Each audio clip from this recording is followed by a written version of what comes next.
On another episode of Running with Foreign, 84 in the building. So, yes, February is Black History Month. As you can see, we're in paraphernalia. So, this week I'm highlighting the devastating divas of Delta Sigma Theta Sorority Incorporated. And I have my good sister with me. Hey, Jill. Hello. How are you? I'm good. How are you? Alright, so before we get into it, tell me a little bit about the chapter you crossed. Okay. Well, I am Spring 17 Gamma Lambda Chapter at Johnson Smith University. Home team? Home team, of course. What else you want to know? I mean, just tell me about the chapter. Okay. Well, a little bit about my background with Delta Sigma Sorority Incorporated, Gamma Lambda Chapter. Growing up, I always wanted to be a Delta. It was just that. I was in Delta gyms. I had a lot of mentors that was Deltas. So when I came into the campus, I already knew what I wanted to do. I definitely feel like if you are interested in Greek life, know what fits you. It's not a time frame you can figure out in college, or you might know before college. I come from a Greek background where a lot of my family is Greek. So I had a early exposure to it, I would say. Right. So when I came to the campus, my focus was on getting to know Gamma Lambda, getting to know the members I was in the chapter, getting to know the type of events that they have. Basically wanted to know, since I already knew I wanted to be a Delta, basically knowing what can I do to bring to this organization, but not just the organization, but the chapter itself. Because when you cross a certain organization, it's not just about what you do for organizations, it's also about what you do for your chapter. How can you represent your chapter for the organization as a whole? So when I went into campus, I went to a lot of their events, spoke at the events, basically branded myself to show that I can be a good potential, not just for organization, but for this chapter, because that's very important. Right. I loved everything about the chapter. I loved the sisterhood about it. I love what they brought to the table when it comes within service. And I also loved how a lot of the members in the chapter was very involved on campus before they became members of Delta Sigma Sorority Incorporated. For instance, my dean was SGA president. So just seeing that the type of leaders they were on campus, not only were they just leaders on campus, they were also leaders in the organization. So you knew Delta was going to be represented well because of the figures that they were on campus. So that's kind of how not only me already want to be a Delta, but also me wanting to be a member of the Gamma Lambda Chapter Delta Sigma Sorority. Well, that's a quite good intro. Great intro, I should say, though. Yeah. Boy, shout out to GL doing their thing as always. I know y'all celebrated y'all 75th recent, so yeah, I mean, let's keep it going. But all right, so that segues to my first question. And an obvious first question is, why did you want to be a woman of Delta Sigma Theta? Easy question, but deep background with it. Growing up, I always wanted to be a Delta. In high school, I struggled a lot in high school when it comes to academically. And in high school, we have, well, in Ohio, because I'm from Ohio, nobody didn't know who's watching this. Okay. We have the Ohio graduation test. I could not pass the math or science OGT at all. And I did not know I was going to graduate high school until a month before graduation because I had to pass this test. Well, I was in Delta gyms, and there was a Pacific math and science teacher at a local high school in Toledo, Ohio, and she seen something in me.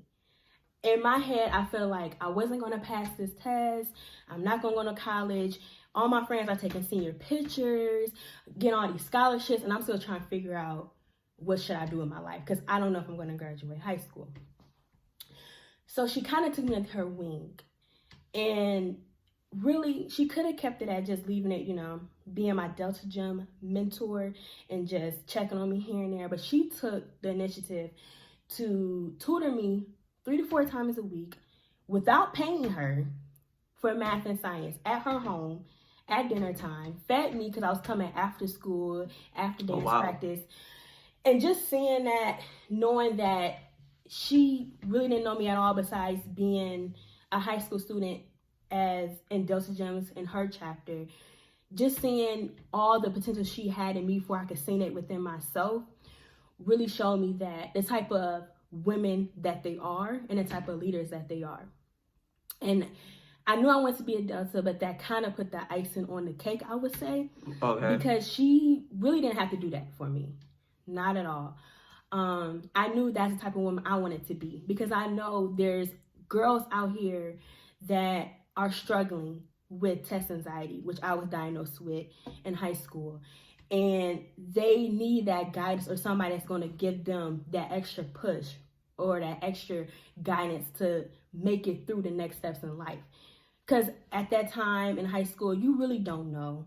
You're not really thinking about your future because you're trying to get through the motions of life. But not only did she help me pass the test, she helped me see the type of woman I was before I could see it within myself. So that's kind of what led me to want to be a member of Delta Theta Sorority Incorporated, was because of the type of women that were in the organization. I seen myself, but I seen the person I wanted to be within myself with those women. And I'm really, really strong for it and about being around good people in your circle. Right. Being a people that's above my level or at my level by staying humble. But I need those type of women in my life because I can lose everything tomorrow.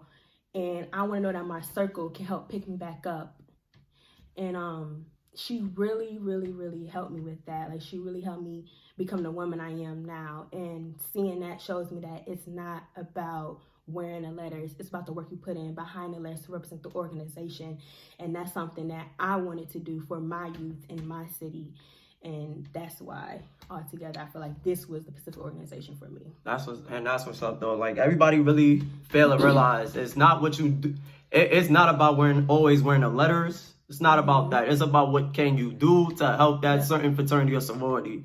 Yep. So, yeah, just keep that in mind for all those D9 Greeks that are around.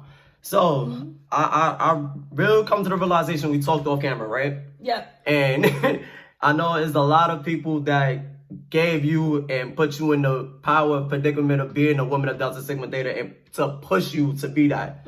Now, your dad, which he adores me, like, he adores me. Him and her mom, by the way, they love me, adore me. But, and on a serious tip, tell me about your dad, though, and why he plays the important role in your life to being the woman that you are today. Wow, that's a very good question. Everybody who knows me, if you don't know this, me and my dad are very, very, very close. He actually led me to going to an HBCU.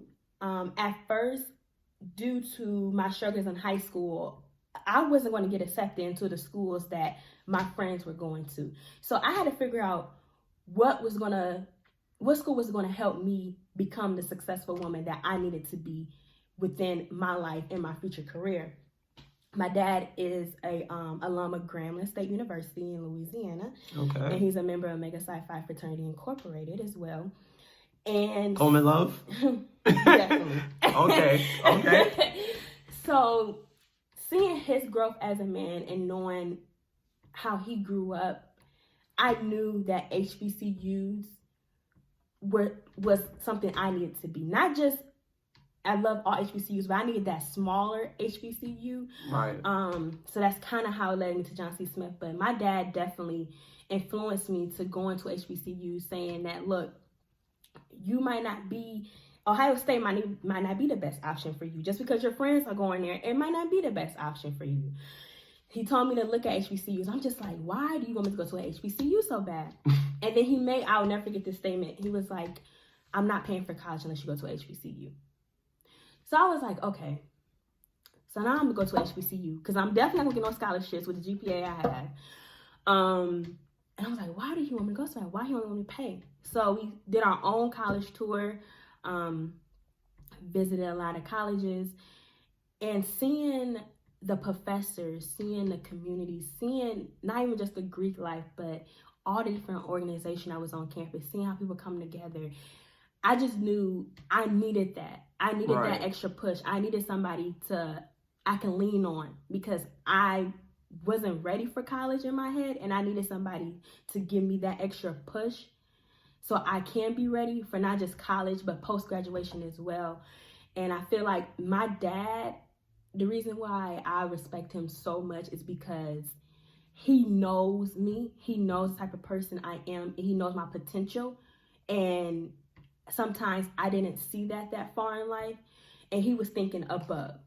And honestly, if it wasn't for him, I would not be the woman I am today, because I did not believe in myself a lot of times, and he actually believed in me. He knew what I needed to become successful, and I trusted the process. And that's something that he always told me in life, was to trust the process. And I trusted the process, and I went to HBCU. I did well. I graduated with honors.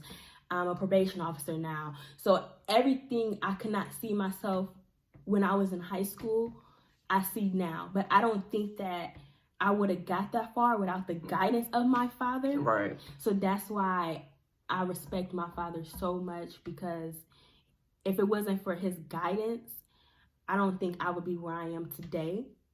Or I wouldn't even think I would believe I can even be half the woman I am today. And when it comes to Greek life as well, he always told me, you know, follow your heart. Follow what you want to do. Know what you want to do. How to stand out.